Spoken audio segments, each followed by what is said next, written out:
Selanjutnya, sebelum kita memulai pelajaran, Ibu akan mengabsen kalian terlebih dahulu ya. Ya.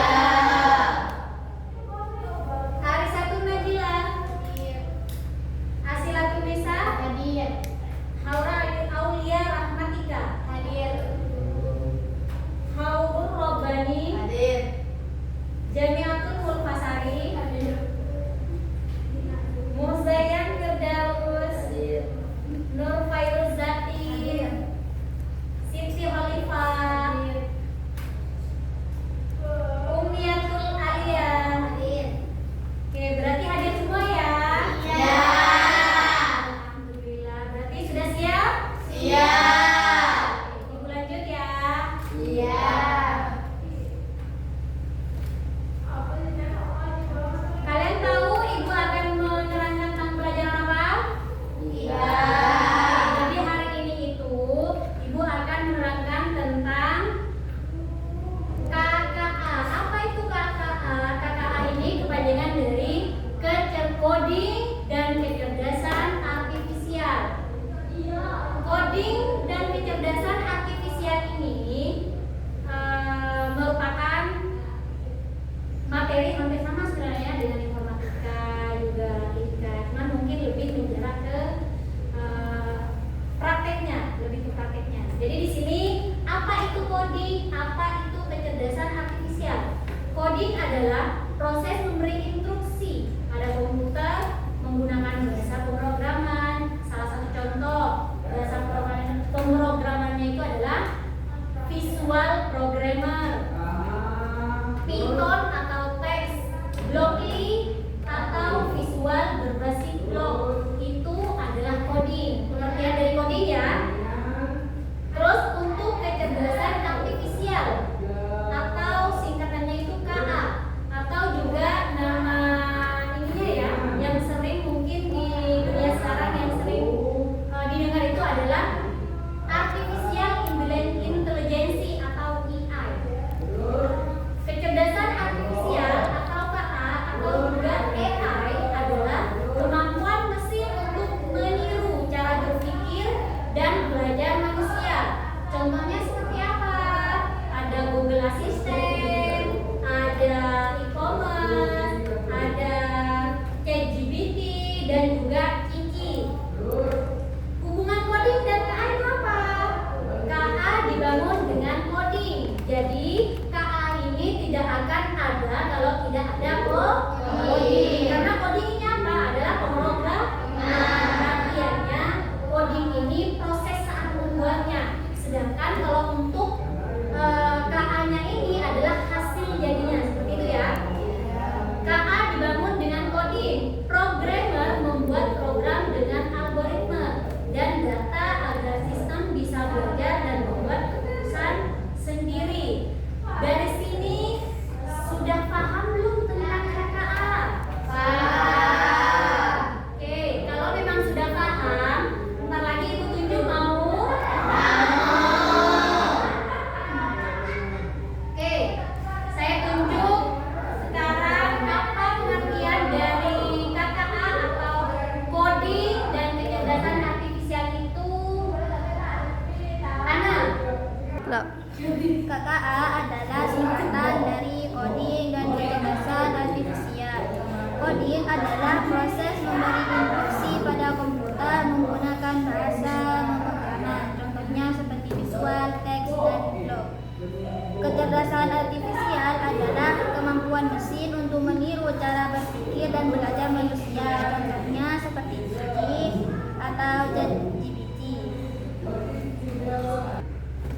baik Ana, berarti sudah paham ya? Oke, bagus Ana. Selanjutnya saya akan menjelaskan tentang apa itu berpikir komputasional. Berpikir komputasional itu atau computational thinking adalah cara berpikir logis dan terstruktur seperti komputer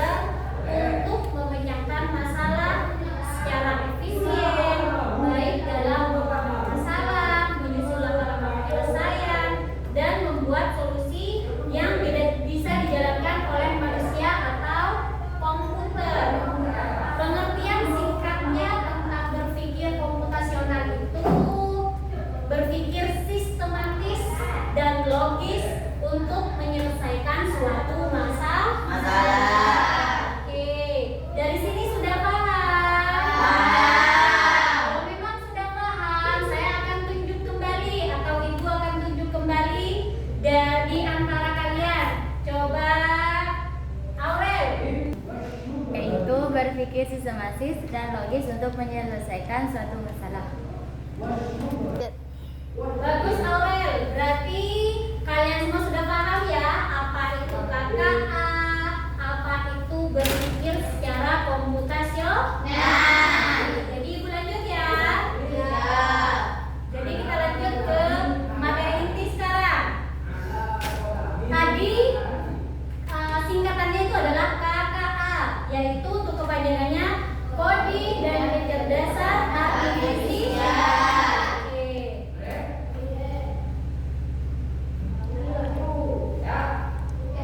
Di sini saya akan membahas tentang pengolahan data ya untuk materi KKA ini. Tujuan pembelajaran untuk materi ini memahami data dan algoritma. Yang kedua, keterkaitan pengolahan data dan algoritma. Yang ketiga, mampu menjelaskan beberapa teknik pengelolaan data dalam kehidupan sehari-hari. Dan yang terakhir itu mempraktekkan cara menerapkan coding pada masalah sederhana. Data, apa itu data? Data sekumpulan fakta, angka, teks, gambar, suara atau video yang dikumpulkan dari berbagai sumber. Data berfungsi sebagai bahan dasar dalam proses pengolahan informasi. Pengolahan data adalah proses mengumpulkan. Kalau tadi kan datanya ya, sekarang adalah pengelolaannya. Pengolahan data proses mengumpulkan, menyimpan, mengolah, menghasilkan informasi. Untuk algoritma itu sendiri, apa itu algoritma? Serangkaian langkah-langkah logis dan sistematis untuk menyelesaikan masalah atau melakukan tugas tertentu.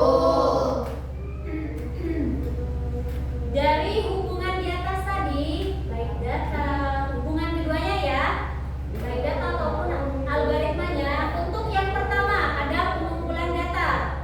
Di pengumpulan data di sini algoritma dipakai untuk menentukan cara mengumpulkan datanya. Dan yang kedua ada pengolahan data, yang mana algoritma digunakan untuk mengurutkan, menghitung, menyaring atau menganalisis data. Dan yang ketiga menyimpan dan pencarian data, yang mana algoritma mengatur cara data disimpan dan dicari agar lebih cepat.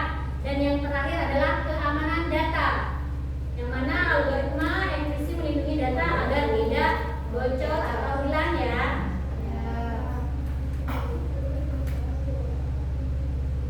Ciri-ciri algoritma itu sendiri, yang pertama harus jelas dan tidak membingungkan. Yang kedua pasti artinya setiap langkah harus memiliki hasil yang jelas.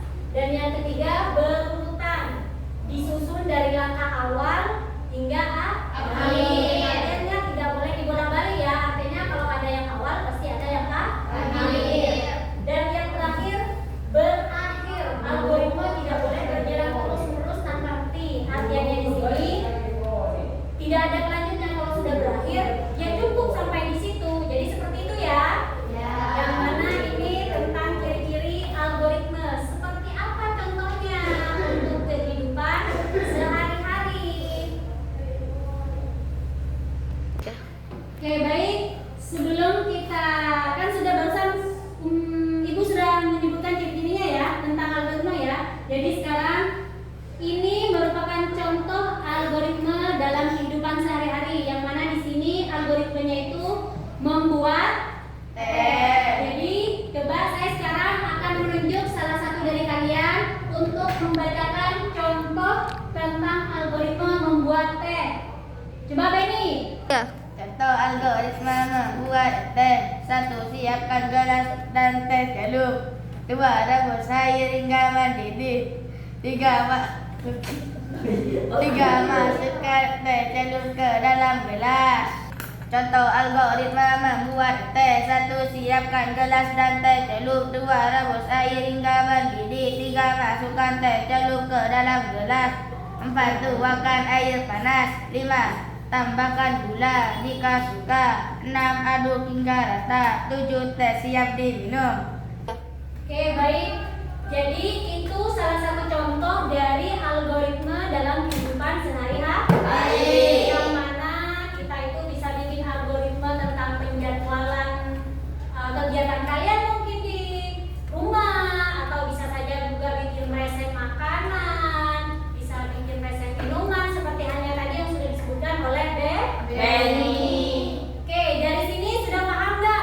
Dari itu yang sudah Ibu jelaskan tentang KKA, berpikir komputasional, dan juga inti dari materi yang mana kita belajar tentang algoritma pada kehidupan sehari-hari. Sudah paham? Paham. Jadi untuk sekarang Ibu menyuruh kalian membuat satu, terserah bebas ya, membuat baik resep, baik itu makanan, minuman, yang mana ini tentang algoritma. Algoritma seperti halnya tadi ya, contoh tadi ya. Saya akan bagikan VKPD kepada kalian untuk kalian bikin sendiri-sendiri. Bebas. Bisa mau bikin resep makanan, mau bikin minuman, terserah ya. Itu bebas. Nanti setelah kalian bikin, saya akan tunjuk salah satu dari kalian untuk membacakannya. Oke?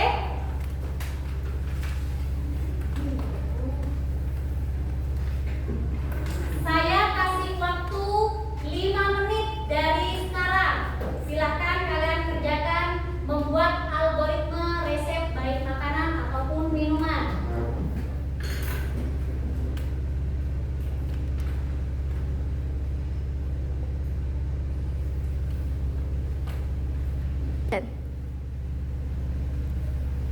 Atau ini ya, untuk contoh kalian bikin tugasnya ini bisa bebas, meskipun tidak tentang resep makanan ataupun minuman. Kalian bisa bikin algoritma tentang kehidupan sehari-hari kalian mengerjakan apa, baik itu di rumah atau mungkin bisa algoritma saat mau berangkat sekolah gitu ya. Tapi paham kan? Iya. Silakan.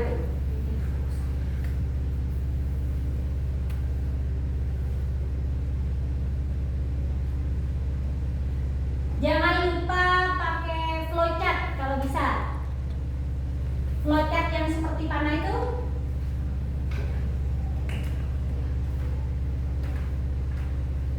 Dayan sudah? Dan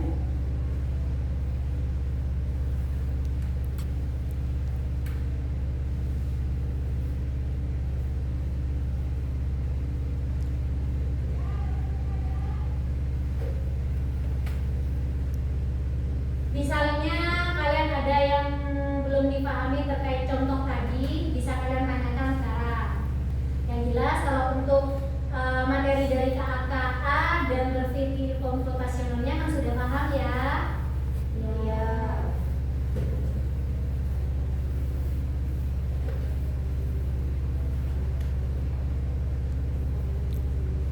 Misalnya juga kalian bikin algoritma tentang kalian berkegiatan di rumah, atau sebelum tidur, atau setelah bangun tidur, kan bisa ya, atau saat berangkat sekolah, seperti itu.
masukkan air ke dalam mangkok, aduk dengan spons hingga menjadi busa, gosokkan pada piring kotor, dan sucikan menggunakan air bersih. Lap piring dengan kain bersih agar piring tidak basah, piring siap digunakan. Gimana teman-teman? Sesuai? Iya. Tangan dulu untuk Ulfa.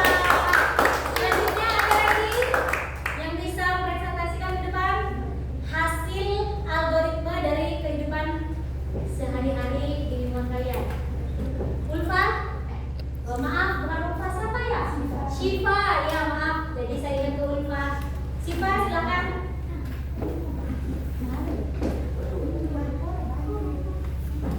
Dibaca dalam apa di depan?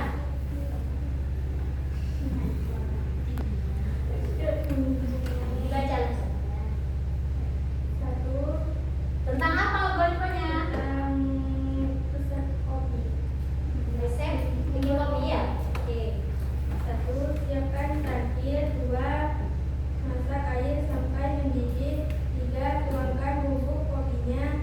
Empat, dan juga tuangkan gula. Lima, tuangkan air panasnya. Enam, aduk kopinya. Tujuh, kopi siap diminum. Oke, tepuk tangan untuk Syifa. Jadi terkait pelajaran coding dan kecerdasan artifisial yang mana ini tentang pengolahan data, algoritma ya, algoritma tahapan kalian bagaimana di kehidupan sehari-hari, baik itu tentang bikin resep apapun itu atau tentang penjadwalan keseharian kalian gitu ya. Jadi dari sini sudah paham ya? Iya. Oke. Oke, dari sini mungkin Ibu cukupkan saja ya untuk pembelajaran hari ini terkait coding dan kecerdasan artifisial. Sebelum kita tutup, mungkin terlebih dahulu Ibu mengini kalian untuk membaca doa terlebih dahulu ya. Dibaca doanya dibaca. Bismillahirrahmanirrahim.